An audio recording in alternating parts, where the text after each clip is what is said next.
it's time. Just waiting for a moment for Heather.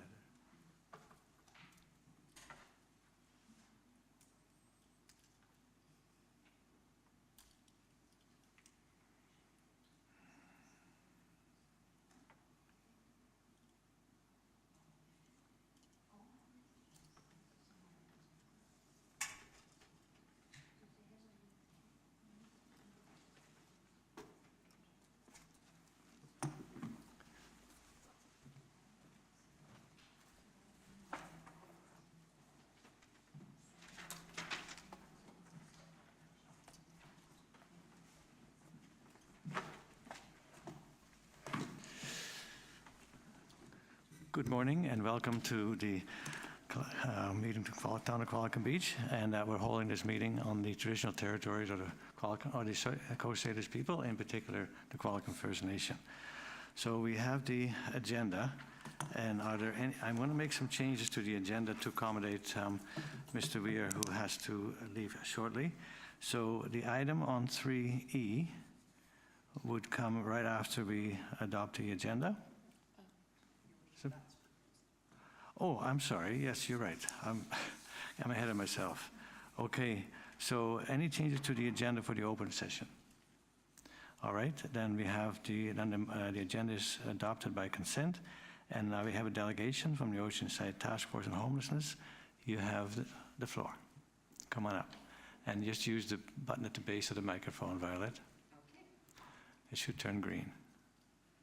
There we go. Okay, good morning, everyone. Oh, and my presentation has come up. Thank you for allowing us to come and speak to you today. And I'm going to see if I can make this work. There we go. So we are here today to bring forward a proposal, just initially looking at what could be done in a potential for the Oceanside Task Force on Homelessness, and myself and Susanna Newton from the SOS are here representing the Oceanside Task Force on Homelessness. And we're looking for ways that we could move forward with innovative solutions for addressing homelessness in our community. As you're probably aware, there isn't a shelter in the Oceanside area. And so there are many people who really need a place to call home. So just as a little bit of background, a few of us went down to Duncan recently. Well, actually now it was quite a few months ago. And we toured the village, which is a tiny home project in Duncan, to learn more about how this concept is working and how it's being applied in another community. And here are some of the things that we learned. So when we talk about tiny homes, I want to say it's definitely not the tiny homes that you see on Homes and Gardens on TV. This is a very, very basic concept, and probably a better term might be a shelter room or something, because it really is basic. It's just a unit that has a bed in it, heat, light, and a secure place. The door locks so that people have their own place to call home. Now, the services that are being provided on site, obviously they don't have a kitchen, they don't have a washroom in their own unit. So what they're doing is they are providing meals that are delivered to the site. There's no kitchen on the site. This is very basic and just to really help. And how it started was back in COVID when there was such a need that they had some funding and they got this and started. So they provide the meals that come from somewhere else, and they have them in an office building, which is also just another CCAN. And the staff are 24/7 on site, and they are trained support workers. Now, the additional support services, they have all sorts of people coming on site. So the beauty of this is that there are referrals, everyone's coming in on site, and so there's not a need to be able to get people to appointments, because nurses, different healthcare professionals, they have the bands coming down there, many different people coming in and supporting the residents so that they're able to get well and get back on their feet. In Duncan, they have set it up so that it's pods. They've got 3 pods of 12, and each pod is separated by fencing, and so the people are very separate in their pod, but they share a modular washroom, and you can see that at the bottom there. So there's 3 washrooms, and that's the photo inside. It has a shower, a sink, and a toilet. And they also have a covered picnic area in each of the pods, which is where they eat their meals, or they can take them into their own unit if they wish. And then that also is the common space for meeting with neighbors. So if people are coming in, not just general neighbors, but their own neighbors in the pod, because they have quite good security there. So this model is also being used across the country as a temporary solution to help individuals find stability and to be ready to move on to the next step. And one thing that Island Crisis Care Society has discovered as we are working with Orca Place in Parksville is that often the people that we get, if they come in straight from the streets, they're not ready. It's very difficult to come from living on the streets into a place that has a kitchen and their own washroom, and it's very hard to make that adjustment. So we believe that this would be a positive way to get people stable, so that then the next step would be to have their own place and have more individuality and responsibility. So here you see a similar project in Vancouver that's currently being developed. They've kind of got it as duplexes that they've put next to one another, but a very similar concept. This is down in Victoria, and actually Susanna was just telling me she saw on the news last night. I think, is this the one that you saw, Susanna? Sure, anyway, this one is in Victoria, and it's been very successful. And as we're looking at this, we are thinking this is temporary, because once housing is built, and hopefully a year-round shelter, that we wouldn't have a need for this. But this is an example of how they have had this for a few years, and now they're ready to move on because they have built the housing in Victoria. So I believe this is the one, but it has been very successful. So the benefits of this model. We believe that this solution would benefit the Oceanside community in many ways. By using a village model that's fully staffed, and I think it's very important to say that this would need to be 24-hour staffed, residents are able to really experience community and to grow with one another and develop that sense of belonging, of pride, and of dignity. Now, containing multiple units within a single site allows the staff to operate and maintain a good neighbor standard. Very similar to what we're doing at Orca. It has been very successful when people really, have that sense of home and of belonging, and it really helps when then this is their community and they want to help and go around the community and make sure that it stays clean and it looks good. And as residents experience that stability in that community, and sometimes it's for the first time in their lives, then they're more easily able to move into that long-term housing. And that's what I talked about and what we see sometimes with those coming into Orca. It is very difficult to make that step. And so then bringing the supports directly to the individuals has proven to be very successful and had successful long-term outcomes. So just the fact that the mental health and substance use teams can come in and support the residents and help them on that next step, whatever that might be. So our proposal, which is what we're asking, is that we believe that the Oceanside Task Force on Homelessness currently has access to many areas and a willingness to work with the community to come up with an agency that would be willing to operate. Island Crisis Care Society does have capacity this year. Last year we didn't have capacity at all to do something new, but this year we believe we do have capacity. Doesn't mean it has to be us, like it could go out for a call for a proposal, but I think it puts us in a better stead to know that there is capacity in the community. And we are proposing a slightly smaller site than what is in Duncan. We think that 20 to 24 units, and as it says there, that they are 34 units on 0.97 acres. So we're thinking that if we had some land that was about half an acre, that would be enough.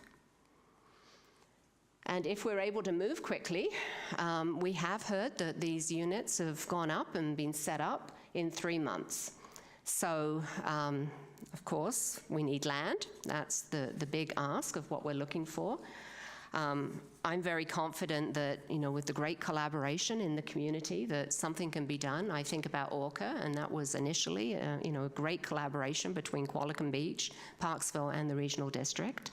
And just looking at how could we come up with some land that would be something that we could do to help. So, what's happening here?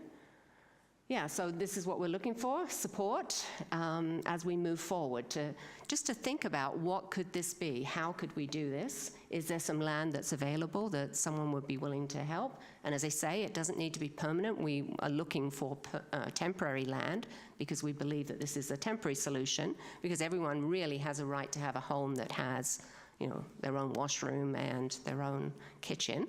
But this really does help. It's better than sleeping under a tarp or in a tent somewhere and constantly being moved along. And so we hope that all the municipalities will agree to work. We spoke in July to Parksville, and now we're here, and then next week we're going to the regional district. And yeah. So, yeah, just a little summary there, that we believe that this solution has the potential to create real impact in our community. And by working together, we believe that we really can make a difference for those experiencing homelessness, and not only for them, but also for the whole community, because we recognize that there are many challenges that come along with homelessness that then we see, in the greater community. So thank you. And we're very happy to answer any questions. Thank you. Yeah. Well, thank you for the presentation, both of you. And any questions to the delegation? Councillor Harrison. Yeah, so I'm just looking at the most recent point in time cut that's published. I know we had one that was recently completed, so that should be published within the next few months. But the one from 2021, I'm just looking at the number of people you were able to contact was 87 people who were homeless. Length of time they stayed, 81% had been in a community for over a year, 41% had been in our community more than 10 years, which is more than some members of council, I just want to add. So what do you think, I know the point in time cut, you don't reach everyone, just because folks are spread out in some rural areas sometimes. Roughly how many homeless people are in the Oceanside area, do you believe?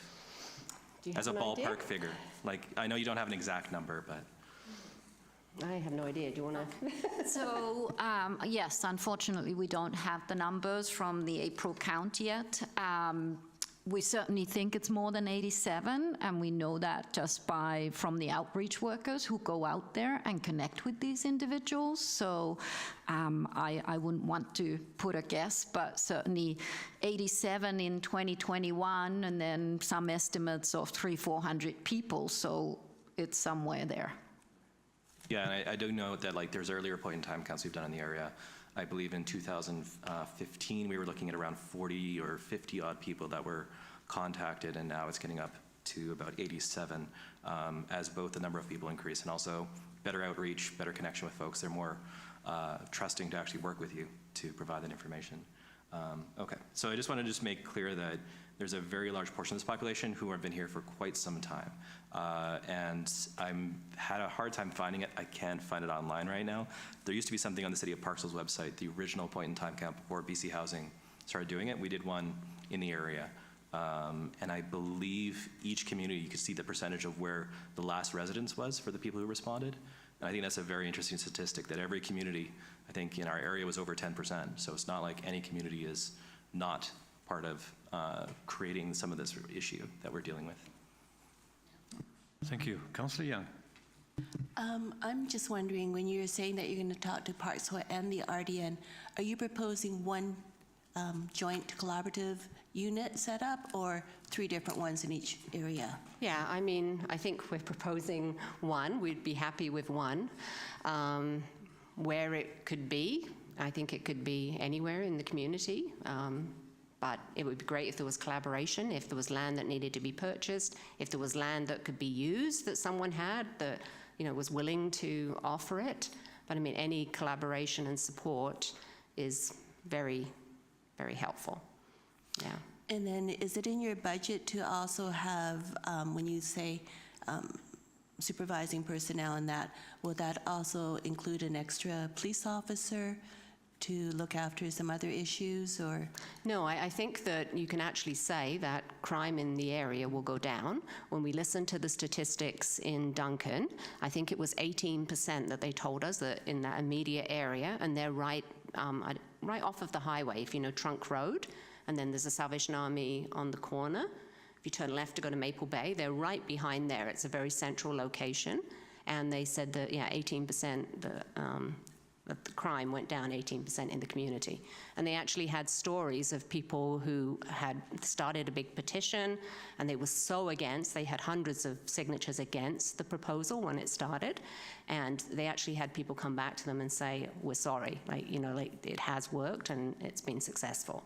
So I have heard some other things, people saying that that's not the case, but I haven't found any evidence against it at this point. Well, I'm just thinking that UBCM is basically not quite next week, but shortly after next week. Mayor Staples should be there. She's the mayor of Duncan. Mm-hmm. It might be a good idea for us to reach out to her and just get some information from her perspective as a fellow elected official in the community to see how things have worked out. Because I do think that it's important to get both sides of this and do the actual analysis from both sides. I'm thinking of our recent pickleball discussions where we had one group of people who had a very firm opinion, and then we sort of advanced something, and then we didn't hear from the other side as well. But it is something I think when we're at UBCM, it would be a very easy just take 2 seconds, and we'll be in the same room because we're the same size communities roughly, and just talk to members of their council about how things have turned out. Yeah. Thank you. Well, on behalf of council and staff, thank you for making the time to this presentation. Really appreciate it. Okay, thank you. And usually we don't take a decision in the same meeting. The next council meeting, staff will prepare a report for us to implement. Okay. Thank you. Thank you. Next is staff reports. Corporate admin, Ms. Swenson. Thank you, Mayor Westbrook. So before you on pages 3 and 4 of your staff report are the subsidized rental applications for the fall. And there was just one insertion that I needed to make for the Oceanside Folk Roots group. There's 7 sessions and it's between September and November. It just said X and X. So that will insert September and November. We could take them all at once if council so wishes. Councillor Harrison, Councillor Vandervalk, you have a question? Go ahead. I'm not familiar with the Oceanside folk roots. I thought they were a private endeavor. Is that correct? Yes, so this was brought before council a couple of months ago where they were wanting to be considered to be charged the non-profit, non-prime time rate. The policy states that where someone charges a fee, they have to be charged the higher rate. So by them applying for this, they will get seven bookings at the non-prime time non-profit rate, and then they would revert back to the higher rate after November. So it's basically putting them in line with the policy. So then they could apply again in the spring if they wanted to change, but we can't individually, staff can't change the policy. So they need to be charged what the policy rate is. Okay, thank you. Any further discussion? Ready for the question? All in favor? Opposed, if any? Carried. Thank you. Thank you, Ms. Swenson. And then there's a verbal update regarding engineering, a verbal update. Is that from you or Mr. Weir? That was supposed to be from Rob Dickinson, who is currently engaged in the Heritage Forest meeting next door. I think Ms. Swenson wrote an email to council, so just if you'd like to go ahead. It was also alluded to yesterday in the council meeting that staff had written the staff report recommending that the Mobi mat was not in a condition to go in its location, and then council requested that staff try that. So we repaired the Mobi mat, installed the Mobi mat at the only location that we can identify, and unfortunately that evening we had, ironically, one of our members off the accessibility team go to the Mobi mat and felt that it was very dangerous, so we removed the Mobi mat immediately the next morning.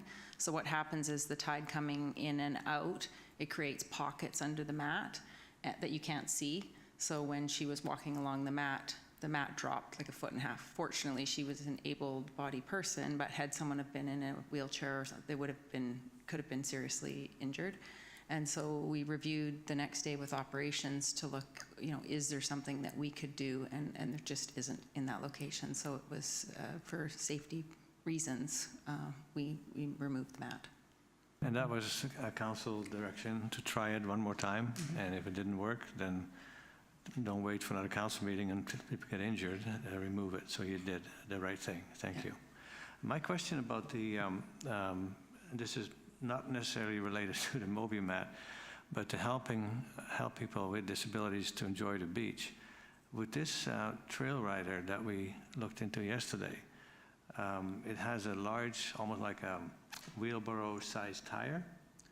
And so based on you shouldn't go into the water with this thing, but neither do wheelchairs. But if they can enjoy walking along the beach with two people assisting them, I think that would be a better option than trying to push a wheelchair or these mechanical wheelchairs. If they could sit on one of these trail riders, I think they'd be more comfortable, maybe not so comfortable with the people that are in front and behind them, but I think it would be potentially an opportunity for them to enjoy the beach. Councillor Harrison. Yeah, so I don't think that would actually work when you think about it, principally because most folks in our community who have accessibility issues are usually retired couples, and so who would be the third person? Unless someone just happens to be walking by and wants to help them out.